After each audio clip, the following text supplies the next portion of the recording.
ନମସ୍କାର ବନ୍ଧୁମାନେ ଦୁଃଖର ଦିନ ଶେଷ ହେଲା।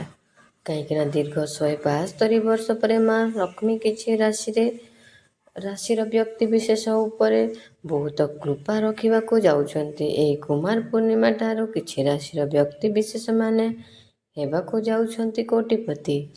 ତାଙ୍କୁ ମିଳିବାକୁ ଯାଉଛି ବହୁତ ବଡ଼ ଖୁସିର ଖବର। ତାଙ୍କର ଆଗାମୀ ସମୟ ଅତ୍ୟନ୍ତ ଭଲ ରହିବାକୁ ଯାଉଅଛି। କାହିଁକିନା ଦୀର୍ଘ 172 ବର୍ଷ ପରେ ଗ୍ରହମାନଙ୍କର ଗୋଚରରେ ସ୍ଥିତିରେ ଅନେକ ପରିବର୍ତ୍ତନ ହେବାକୁ ଯାଉଛି ଏବଂ ଅନେକ କିଛି ମହାସଂଯୋଗ ବନିବାକୁ ଯାଉଅଛି, ଯାହାଦ୍ୱାରା ଏମାନଙ୍କର ଭାଗ୍ୟ ବଦଳିବାକୁ ଯାଉଅଛି ଏବଂ କେତେ ସବୁ ଦୁର୍ଲଭ ସଂଯୋଗ ମଧ୍ୟ ବନୁଅଛି। ମହାଲକ୍ଷ୍ମୀ ଯୋଗ, ଆୟୁଷ୍ମାନ ଯୋଗ, ଅମୃତ ସିଦ୍ଧି ଯୋଗ, ଏମିତି ପୁରା 62 ପ୍ରକାରର ଶୁଭ ଯୋଗ ନିର୍ମାଣ ହେବାକୁ ଯାଉଅଛି, ଯାହାଫଳରେ ମା ଲକ୍ଷ୍ମୀଙ୍କ କୃପାରୁ ଏମାନଙ୍କ ଜୀବନରେ ଅନେକ ପ୍ରକାରର ପରିବର୍ତ୍ତନ ଆସିବାକୁ ଯାଉଅଛି।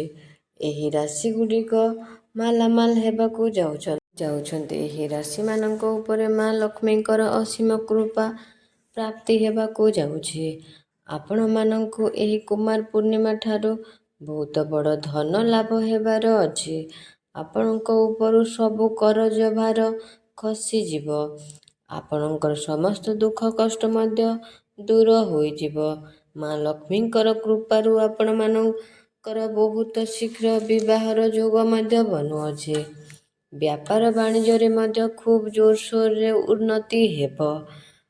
ଆପଣଙ୍କୁ ମନପସନ୍ଦର ଚାକିରି ହେବାର ମଉକା ଏବେ ପ୍ରାପ୍ତି ହେବ। ଆପଣଙ୍କ ଭିତରେ ଆକର୍ଷଣ କ୍ଷମତା ଏବେ ବଢ଼ିଯିବ।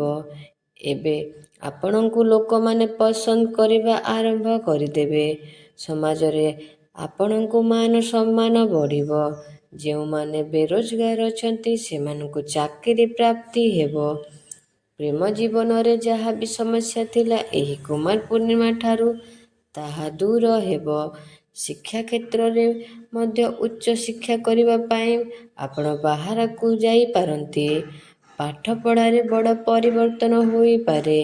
ଆପଣଙ୍କର କୌଣସି ସ୍ଥାନରେ ବଡ଼ ପୁଞ୍ଜି ନିବେଶ କରିପାରନ୍ତି। ଏହି କୁମାର ପୂର୍ଣ୍ଣିମା ଠାରୁ ଭାଗ୍ୟ ଆପଣଙ୍କର ସାଥ ଦେବ। ତେବେ ଆସନ୍ତୁ ଜାଣିବା ସେହି ରାଶି ବିଷୟରେ ଯେଉଁମାନଙ୍କର ଭାଗ୍ୟ ଏହି ପବିତ୍ର ଏହି କୁମାର ପୂର୍ଣ୍ଣିମା ଠାରୁ ବଦଳିବାକୁ ଯାଉଛି, ଯାହାର ବିଶେଷ ବିଷୟରେ ଆମେ ଏହିଠାରେ କଥା ହେଉଛେ।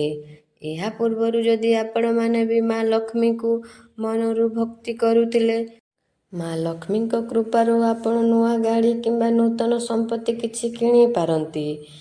ଯେଉଁମାନେ ବିଦ୍ୟାର୍ଥୀ ଥିଲେ ତାଙ୍କର ଶିକ୍ଷା କ୍ଷେତ୍ରରେ ସେମାନେ ଅଗ୍ରଗତି କରିବେ। ପାଠପଢ଼ା ପ୍ରତି ତାଙ୍କର ମନ ଲାଗିବ। ଆପଣଙ୍କର ଯେଉଁ ପୂର୍ବରୁ ଶାରୀରିକ ସମସ୍ୟା ରହିଥିଲା, ଆପଣଙ୍କର ଆଗାମୀ ଦିନରେ ସେସବୁ ସୁସ୍ଥ ହୋଇଯିବ। ଯେଉଁମାନେ ବିଜନେସ୍ କରୁଥିଲେ ସେ ତାଙ୍କର ବିଜନେସ୍ରେ ଉନ୍ନତି କରିବେ। ଆପଣଙ୍କର କନ୍ୟା ରାଶି ହୋଇଥିଲେ ତଳେ ଥିବା କମେଣ୍ଟ ବକ୍ସରେ ଜୟ ମା ଲକ୍ଷ୍ମୀ ଅବଶ୍ୟ ଲେଖିଦିଅନ୍ତୁ। ଦ୍ୱିତୀୟ ଭାଗ୍ୟଶାଳୀ ରାଶି ହେଉଛି କୁମ୍ଭ ରାଶି। କୁମ୍ଭ ରାଶିର ବ୍ୟକ୍ତି ବିଶେଷମାନଙ୍କ ଉପରେ ମା ଲକ୍ଷ୍ମୀଙ୍କର କୃପା ରହିବାକୁ ଯାଉଛି। ଆପଣଙ୍କୁ ଅଚାନକ ଧନ ଲାଭ ହେବାର ସୁଯୋଗ ମଧ୍ୟ ବନୁଅଛି। ଯେଉଁମାନେ ବିଜନେସ୍ କରୁଥିଲେ ସେମାନେ ତାଙ୍କର ବିଜନେସ୍ରେ ଉନ୍ନତି କରିବେ। ଆପଣଙ୍କର ଆର୍ଥିକ ସ୍ଥିତି ପୂର୍ବ ଅପେକ୍ଷା ବହୁତ ଭଲ ରହିବ।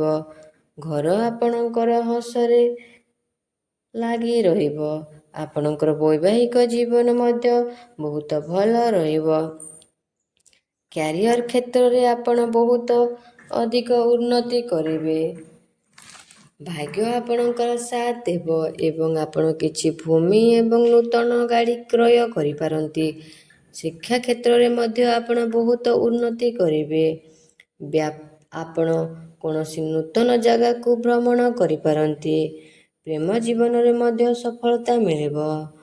ତୃତୀୟ ଭାଗ୍ୟଶାଳୀ ରାଶି ହେଉଛି ମୀନ ରାଶି। ମୀନ ରାଶିର ବ୍ୟକ୍ତି ବିଶେଷ ଉପରେ ମା ଲକ୍ଷ୍ମୀ ଆପଣଙ୍କ ଉପରେ ବହୁତ କୃପା ରଖିବାକୁ ଯାଉଛନ୍ତି। ଆପଣଙ୍କୁ ଅଚାନକ ଧନ ଲାଭ ହେବାର ସୁଯୋଗ ପ୍ରାପ୍ତି ହେବ। ଆପଣ ପ୍ରତ୍ୟେକ କାର୍ଯ୍ୟରେ ସଫଳ ହେବେ। ଯେଉଁମାନେ ବେରୋଜଗାର ଥିଲେ ତାଙ୍କୁ ତାଙ୍କର ମନ ମୁତାବକ ଚାକିରି ମଧ୍ୟ ପ୍ରାପ୍ତି ହେବ।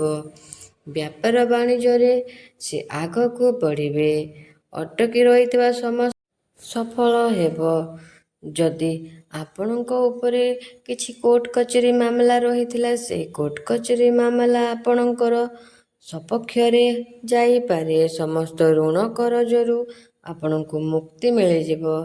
ଭାଗ୍ୟ ଆପଣଙ୍କର ସାଥ ଦେବ। ଆପଣ କିଛି ଯାନବାହନ କ୍ରୟ କରିପାରନ୍ତି। ଆପଣଙ୍କର ଡେଲି ଇନକମ୍ ବୃଦ୍ଧି ଆସିପାରେ। ତ ବନ୍ଧୁମାନେ, ଆପଣଙ୍କୁ ଯଦି ଏହି ଭିଡ଼ିଓଟା ଭଲ ଲାଗିଥିବ ତାହେଲେ କମେଣ୍ଟ ବକ୍ସରେ ଜୟ ମା ଲକ୍ଷ୍ମୀ ଅବଶ୍ୟ ଲେଖିଦେବେ ଏବଂ ଚ୍ୟାନେଲଟିକୁ ସବସ୍କ୍ରାଇବ୍ ମଧ୍ୟ କରିଦେବେ। ଧନ୍ୟବାଦ।